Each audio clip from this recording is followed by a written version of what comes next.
di breeding ini saya boleh sampaikan tidak ada yang pandai. Yang ada itu jam terbang. Yang ada itu pengalaman. Yang pinter A dengan B tidak ada. Tapi di sini saya berusaha merubah pola pikirnya, jangan kesenangan dulu. Jadi ternaknya ini ya dianggap salah satu unit usaha, salah satu unit bisnis. Yang notabene unit bisnis itu harus ada hitungannya. Lebih enak, paling enggak kalau Bapak ikut franchise saya, ya kalau orang bilang jual, saya jual merek.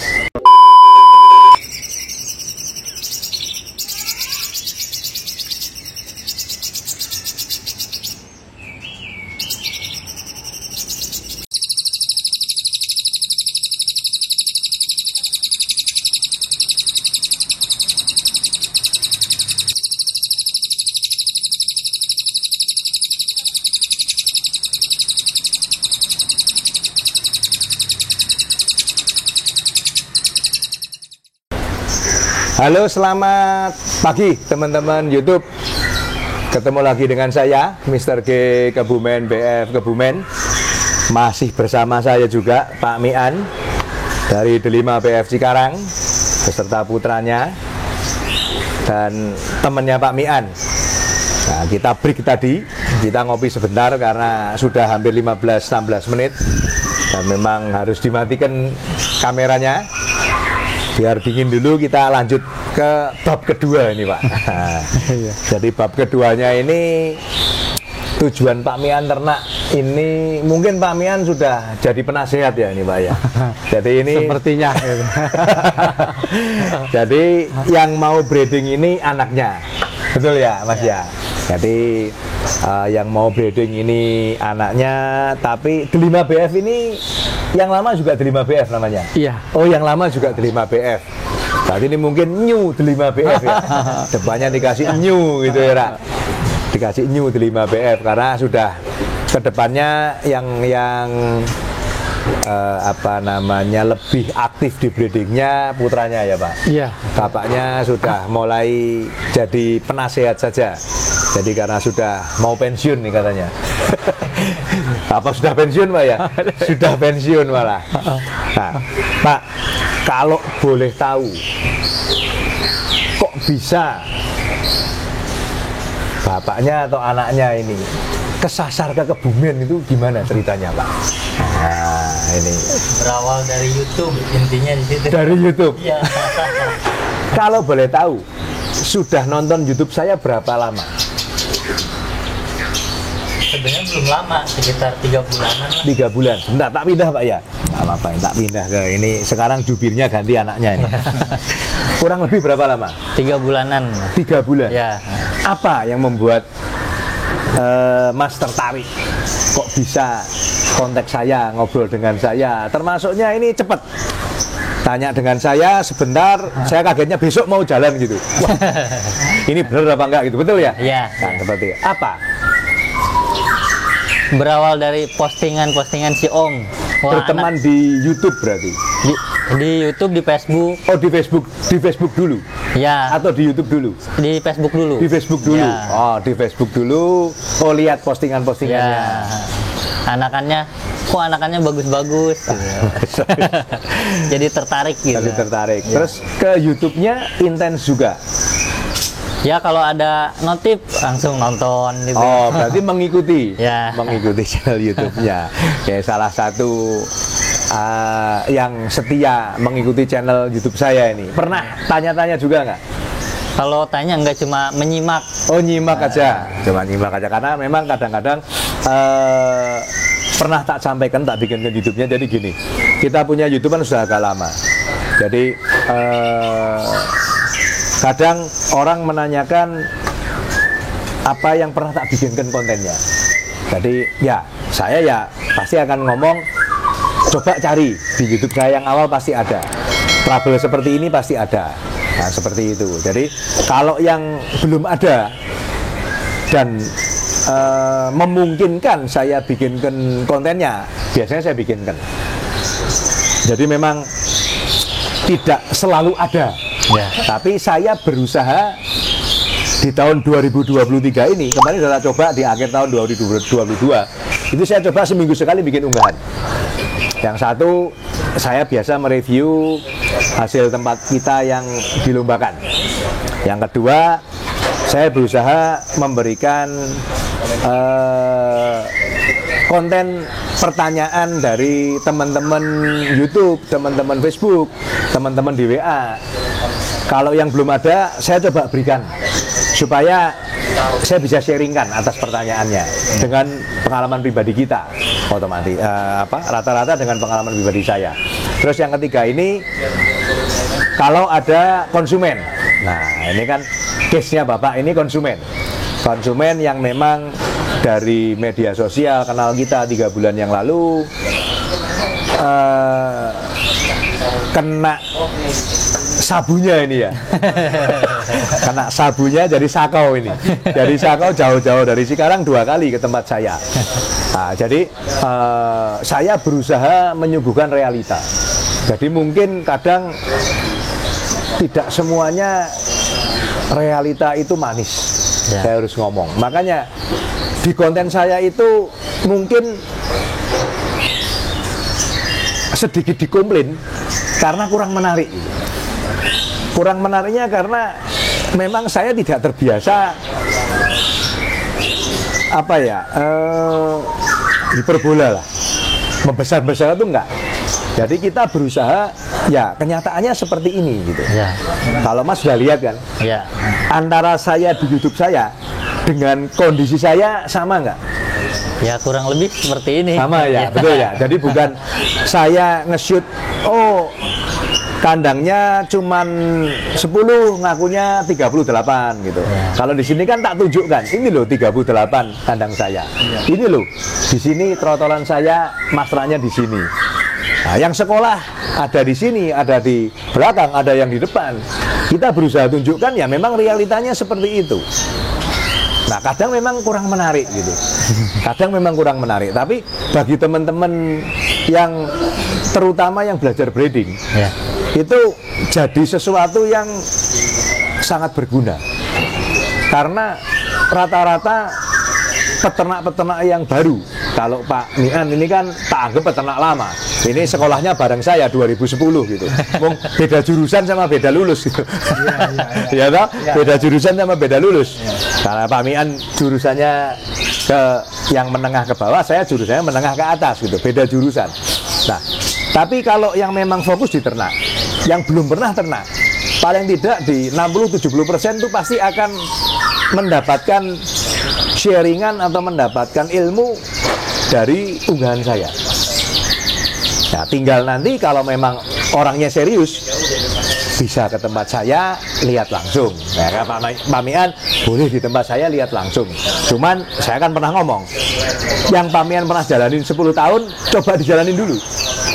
Kan seperti itu, karena pada waktu itu Pak Mian sudah berhasil. Tidak harus sama seperti kita, pola-polanya tidak harus sama. Tapi kalau mau seperti tempat kita juga tidak ada masalah. Karena di breeding ini saya boleh sampaikan tidak ada yang pandai.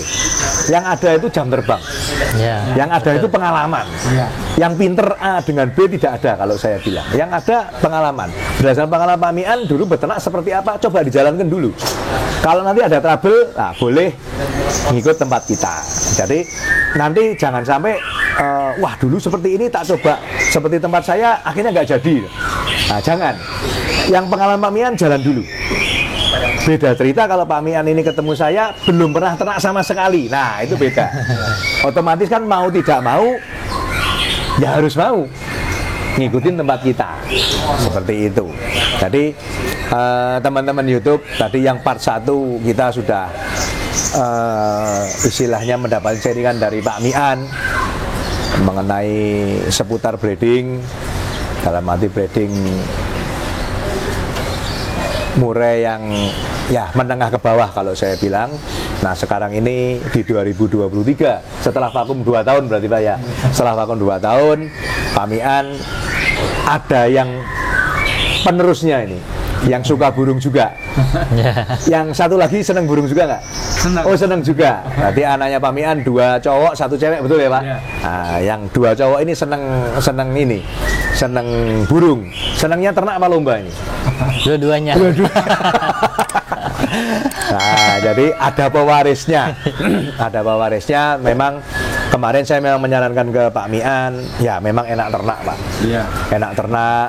Jadi saya pun menyarankan ke Masnya juga ternak dulu. Kalau nanti ternak sudah menghasilkan 1 kandang, 2 kandang, 3 kandang full, sudah ternaknya lancar, penjualannya bagus, ya bolehlah main di lapangan. Karena main di lapangan itu kalau saya memang untuk promosi. Kenapa saya kayak kemarin main ke SMM, ya berani tiket 22 juta. Itu memang saya butuh promosi. Kalau anggap aja peternakan saya ini suatu perusahaan, ini biaya promosi. Iya. Supaya orang tahu itu hasil kita seperti apa. Dan biasanya ya kita dapat order di sana. Kayak kemarin ini kita dapat order. Nah, ada orang tertarik, protonya kita dapat order. Nah, itu yang kita harapkan di situ. Seperti itu. Dan besok pun saya harap Pak Mian dan anaknya juga bisa ke arah sana. Amin.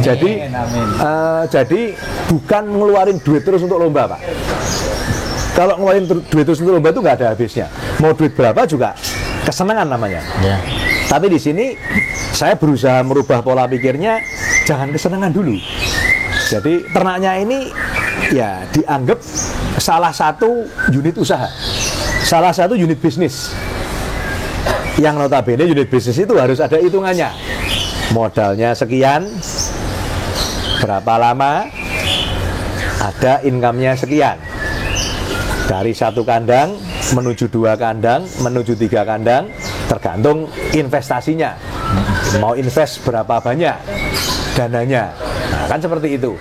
Mau bertahap, nah ya kan tergantung dari Pak Mian sendiri dan keluarga. Ya, atau kalau kita senang-senang aja dibeliin. Tapi kan saya akan kembalikan ke bagaimana planningnya itu harus ada. Rencananya harus ada. Tahun ini seandainya awal Bapak ambil sepasang 1 prestasi. Maksud saya atau maksudnya Pak Mian, saya juga mungkin saya bisa meraba. Sambil nanti, oh ini loh hasil ternakannya bedingnya yang di lapangan seperti ini. Nah ini indukannya ada di tempat saya. Mungkin kalau sudah dilombain 1, 2, 3 kali setahun dipakai untuk indukan. Nah itu juga bisa kan seperti itu teknisnya. Jadi harus ada planning. Atau mungkin nanti 3 bulan lagi atau 6 bulan lagi saving, simpen dana untuk ambil lagi isi kandang kedua. Nah, besok ada dana lagi 6 bulan lagi atau setahun dari sekarang kandangnya full 3. Sudah 3 ini kelola dulu uangnya disimpan. Ya kalau ada tempat, kalau mau gedein ya bikin kandang baru lagi. Terus mungkin 2-3 tahun atau 4 tahun lah harusnya sudah bisa jalan enak. Asal dalam tanda kutip secara manajemen keuangannya bisa pegang ya. Nah itu. Jadi yang sudah kita punya franchise seperti itu jalannya. Lebih enak paling enggak kalau Bapak ikut franchise saya. Ya kalau orang bilang saya jual merek. Kayak Bapak franchise mungkin McDonald atau Kentucky atau franchise Indomaret, Alfamaret itu kan tidak perlu memperkenalkan produknya. Ya. Iya toh, sudah ada mereknya. Ya, tinggal ngikutin. Mungkin itu salah satu kelebihan kalau memang menjadi franchise di tempat kita. Tapi di tempat lain pun sama. Kalau mau franchise ya ke peternak yang memang hasil breedingnya sudah banyak diakui di berbagai macam lomba. Jangan cuma 1 lomba, 2 lomba, tidak. Di berbagai macam lomba. Karena Bapak kalau lihat nih di piala di tempat saya ini dari Ronggolawe ada, dari RGN ada, dari PBI ada, dari SMM banyak, ya toh. Terus dari independen juga ada, dari BNR juga ada. Nah jadi karena kita peternak harus bisa diterima di banyak EO, tidak hanya kesenangan 1 EO. Dan kalau sebagai peternak ya kita nyediain ya harus kalau burung bagus itu bisa juara atau bisa bagus tampil bagus kalau juara itu bonus ya. Tampil bagus dulu di berbagai macam EO dan bisa diterima. Kan seperti itu. Jadi kalau kita ngomong harus ke tempat kita itu tidak lah. Karena saya juga tidak, saya selalu mempromosikan hasil kita itu tidak bagus. Tapi saya promosinya tidak jelek. Dan kita balik, kalau ngomong bagus, bagus itu relatif. Bagusnya saya dengan Pak Mian beda. Saya dengan anaknya beda. Saya dengan bapaknya beda. Beda. Bagusnya tiap orang berbeda. Sama kayak kita ngelihat cewek cantik. Nah, pasti tiap orang punya kriteria yang berbeda. Apalagi kalau sudah ngomong istri, ya itu beda lagi kita milihnya. Kan gitu. Jadi itu nanti rancu kalau kita ngomong bagus. Tapi saya akan selalu ngomong hasil produk kita tidak jelek. Kenapa tidak jelek? Ya saya bisa membuktikan bahwa ini loh hasil tempat kita. Itu ada di mana-mana dan berprestasi. Karena hampir tiap minggu, apalagi Senin, Selasa, Rabu, Kamis, biasanya Senin ketemu Minggu itu saya biasanya posting kiriman dari konsumen yang juara, termasuk saya minta videonya. Nah itu sebab biar orang tahu bahwa memang burung itu juara bukan di tempat kita. Kalau di tempat saya, ya mohon maaf, saya gantung burung juara itu dari 20 tahun yang lalu. Ya toh main lapangan. Tapi saya lebih seneng, lebih bangga kalau burung ini apalagi dari trotol dibeli konsumen. Yang konsumennya notabene bukan pemain yang kaliber atas lah, orang biasa tapi bisa ngirim piala ke saya bahwa burungnya itu dilombakan bagus dan puas gitu. Kita lebih seneng ke sana. Jadi yang saya share ke Facebook, kalau ngikutin Facebook saya atau YouTube saya, pasti dari banyak orang. Dan itu biasanya antre. Saya tiap hari biasanya 1, paling banyak 2. Ya, memang tak suruh antre gitu. Supaya apa? Supaya juga konsumen nggak jenuh, Pak. Kadang kan ada jenuhnya. Nah, kita suruh antre aja ke sana seperti itu. Jadi kedua kali ini Pak Mian ke tempat kita, memang saya ada penawaran 2 kemarin ya. Pas datang ke sini pertama ada 1, terus ada pastolnya 1, cuman saya kasih gambaran tadi.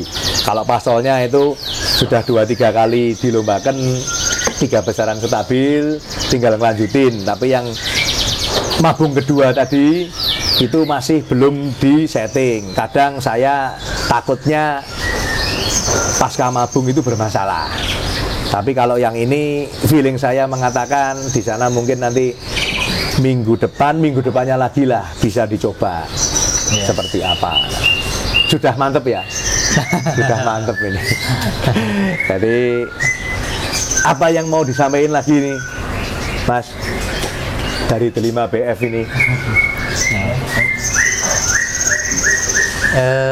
Mungkin cara pemasteran trotol. Kalau cara pemasteran trotol nanti boleh lihat di YouTube sebelumnya itu ada. Yang pasti harus ada masterannya, karena itu nilai tambah. Karena dari telur netes hari pertama sampai dijual 2 bulan setengah itu masuk di masternya luar biasa. Burung itu bisa merekamnya bagus sekali seperti itu. Jadi itu bisa dilihat, ada pernah tak bikin unggahannya agak-agak lama mungkin. Nanti kita bisa sharing. Jadi nanti yang untuk ternakan bisa sharing, yang untuk prestasi tetap harus ada sharingan, harus ada laporan karena tetap ada adaptasi. Tidak kayak beli TV dicolok ada sinyalnya, ada listriknya nyala gitu, tidak. Ya atau semoga sih nggak lama adaptasinya. Semoga nggak lama. Tapi tetap nanti kita sharing masalah rawatannya. Tadi kan sudah tak kasih, nanti tak kasih rawatannya, tinggal nanti kita dicoba. Oke? Ya. Oke, teman-teman YouTube. Ini saya bukannya ngusir karena ke Cikarang perjalanannya cukup lama ya Pak. Cukup lama. Kasihan juga burungnya kalau malam, karena juga burung muda. Jadi saya mau pamit dulu. Monggo Pak Mian pamit dengan teman-teman YouTube. Silahkan pamit dengan teman-teman YouTube, Mas. Terima kasih, Mas. Makasih atas jamuannya. Oke, teman-teman YouTube, saya pamit dulu. Masih bersama saya Mr. Kebumen BF. Salam konservasi, berkah dalam.